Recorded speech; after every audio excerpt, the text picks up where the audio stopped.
श्रीलंका अपने सबसे खराब आर्थिक संकट से जूझ रहा है। संकटग्रस्त श्रीलंकाई सरकार ने घोषणा की है कि देश में ईंधन की गंभीर कमी के चलते केवल आवश्यक सेवाएं आधी रात से 10 जुलाई तक संचालित होंगी।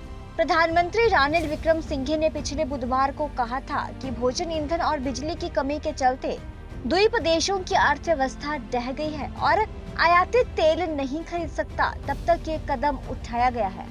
मंत्रिपरिषद की ओर से निर्णय लिया गया है कि सोमवार मध्य रात्रि से 10 जुलाई तक केवल आवश्यक सेवाएं ही संचालित होंगी। आवश्यक सेवाओं की सूची में स्वास्थ्य, कानून व्यवस्था, बंदरगाह, हवाई अड्डा, खाद्य वितरण और कृषि शामिल होंगे। आगे कहा गया है कि सरकारी सीलोन पेट्रोलियम कॉरपोरेशन दोपहर 12 बजे से केवल आवश्यक सेवाओं के लिए ही डीजल और पेट्रोलियम देगा।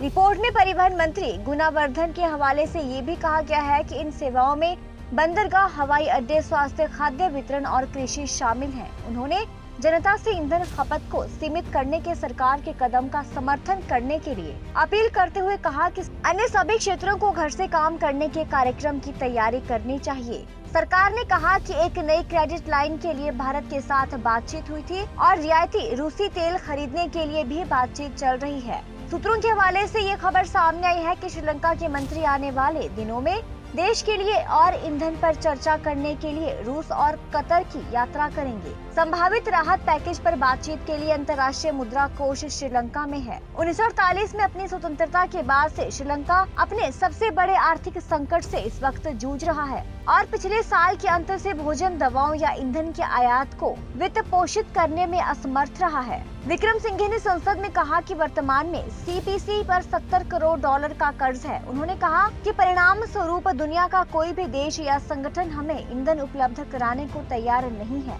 नतीजन वे नकदी के लिए ईंधन उपलब्ध कराने से भी बच रहे हैं। लगभग दिवालिया देश एक तीव्र विदेशी मुद्रा संकट में है। श्रीलंका ने अप्रैल में घोषणा की थी कि वो 2026 के चलते लगभग 25 बिलियन अमेरिकी डॉलर में इस वर्ष के लिए लगभग 7 बिलियन अमेरिकी डॉलर की विदेशी ऋण चुकौती को निलंबित कर रहा है। कुल विदेशी कर्ज 51 अरब अमेरिकी डॉलर हो गया है। विदेशी मुद्रा संकट ने आयात को संकट में डाल दिया है, जिससे भोजन, ईंधन, बिजली और दवाओं जैसी अन्य आवश्यक चीजों की भारी कमी पैदा होती जा रही है और लोगों को बुनियादी जरूरतों को पूरा करने के लिए लंबी लाइनों में खड़ा होना पड़ा है। बिगड़ती आर्थिक स्थितियों पर बढ़ती जन विरोध के बीच इसी साल जनवरी से भारतीय क्रेडिट लाइनों ने श्रीलंका को एक जीवन रेखा प्रदान की है। हालांकि प्रधानमंत्री विक्रमसिंघे ने कहा कि भारत बहुत लंबे समय तक श्रीलंका को बचाए नहीं रख पाएगा।